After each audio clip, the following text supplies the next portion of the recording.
ఆధ్యాత్మిక మిత్రులారా, 24వ మహాయుగంలో త్రిలోకాధిపతిగా మారినటువంటి దశాననుణ్ణి అంతమొందించడం కోసం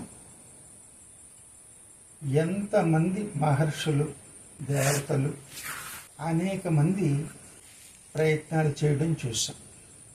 దానికి ధీరోదాత్తుడైనటువంటి శ్రీరామునికి, స్త్రీ ఔన్నత్యం కోసం పాటుపడే సీతామాతకు సప్తర్షులు, బ్రహ్మర్షులు తమ శక్తియుక్తులన్నింటినీ ఇవ్వడంతో పాటు విష్ణువార్హతకు కావలసినటువంటి విద్యను కూడా అందించారు.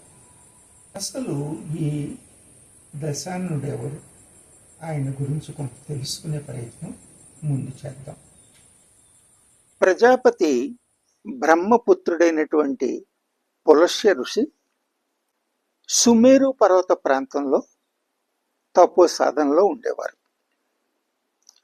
అదే ప్రాంతంలో రాజర్షి తృణబిందు కూడా చాలా కాలంగా తపో సాధనలో ఉన్నారు. ఆయన తన పుత్రిని సతిగా పులస్య ఋషికి ఇచ్చి వివాహం చేశారు.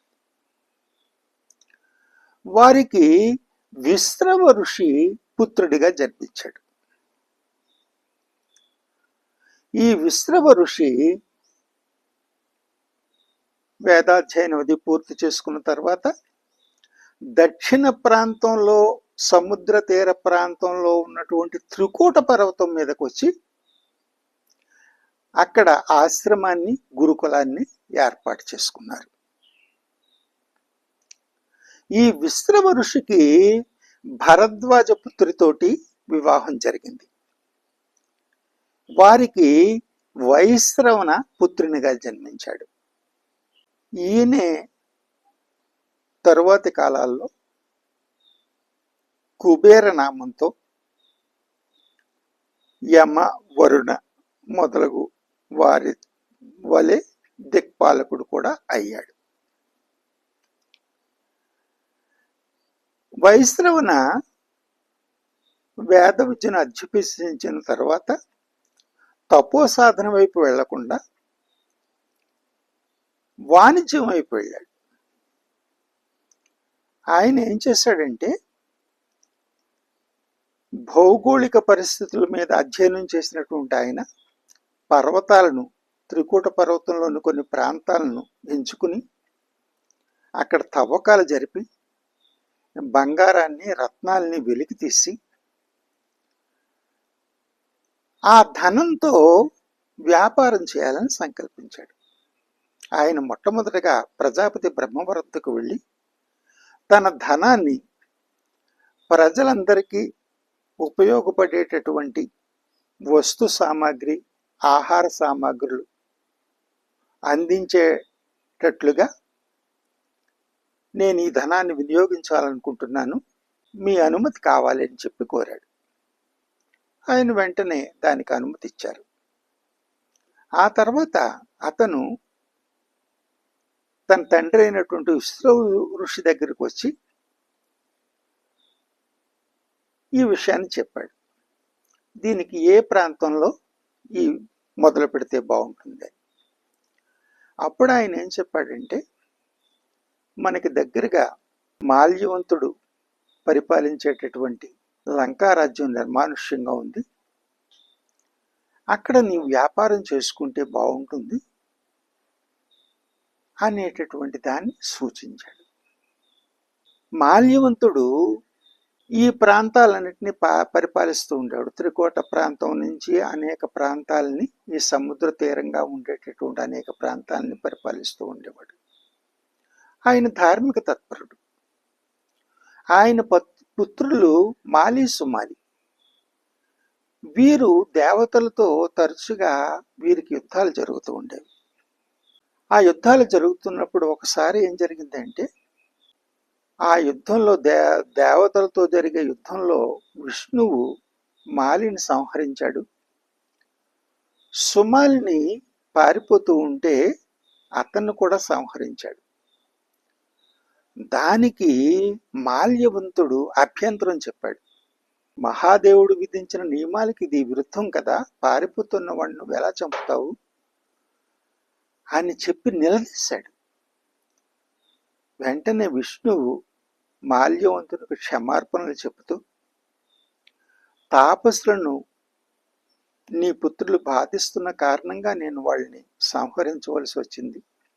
దీనికి నేను నీకు క్షమార్పణ చెప్తున్నాను. నువ్వు నన్ను శపించినా శిక్షించినా దానికి సిద్ధంగా ఉన్నాను అని చెప్పి విష్ణువు చెప్పగానే మాల్యవంతుడు,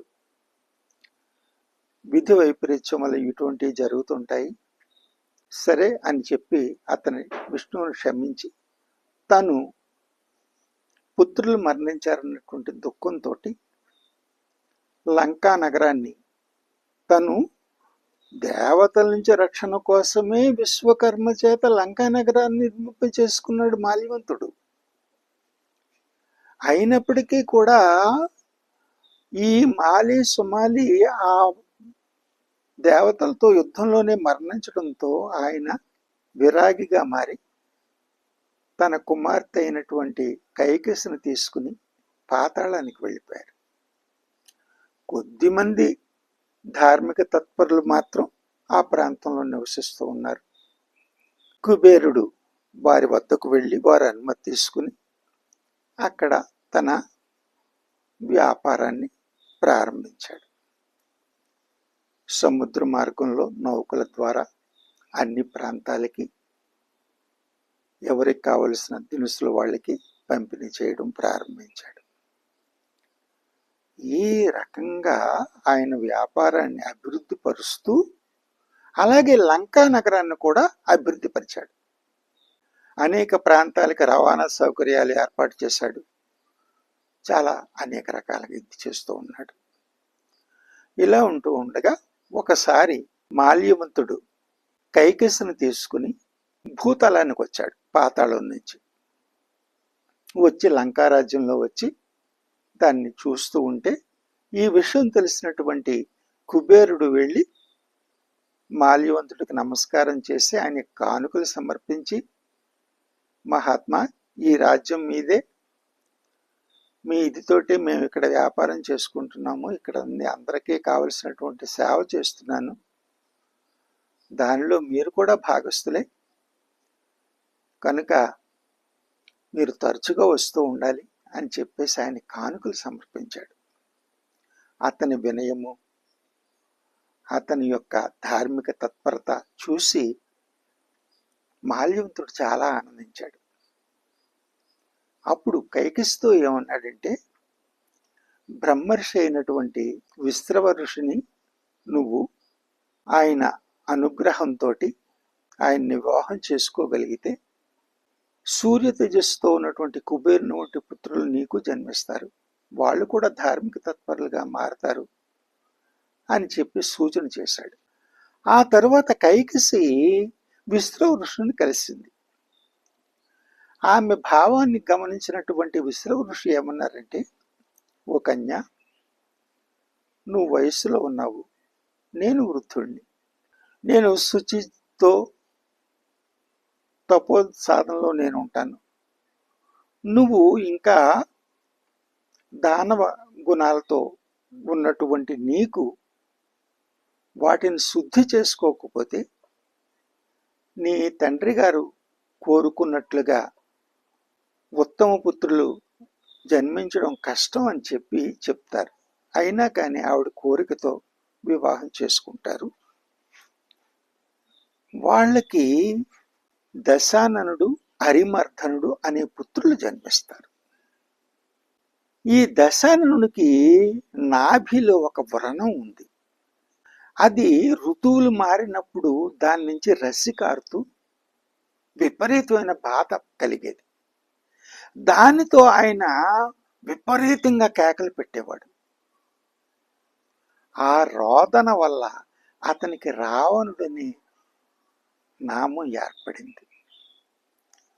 తర్వాత కొంతకాలం తర్వాత జన్మించిన అరిమర్ధనునికి కూడా చెవులు పెద్దగా ఉండి ఋతువులు మారినప్పుడల్లా దానికి రసి కారడం మొదలుపెట్టేది. దాంతో అతను బాధపడుతూ ఉండేవాడు.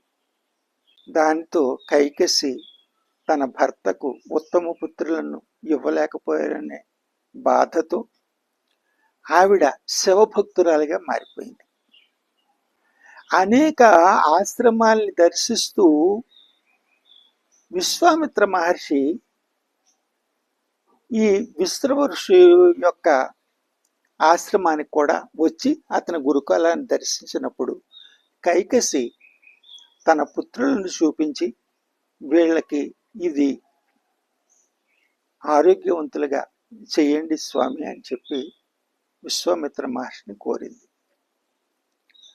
విశ్వామిత్ర మహర్షి పరశురామ విష్ణువు నుండి, అగస్త్య మహర్షి నుండి అనేక విషయాలు నేర్చుకోవడంతో పాటు అగస్త్య కూటంలోని ఔషధులను ఇటువంటి వాటికి దీర్ఘరోగాలకు ఉపయోగపరిచేవారు.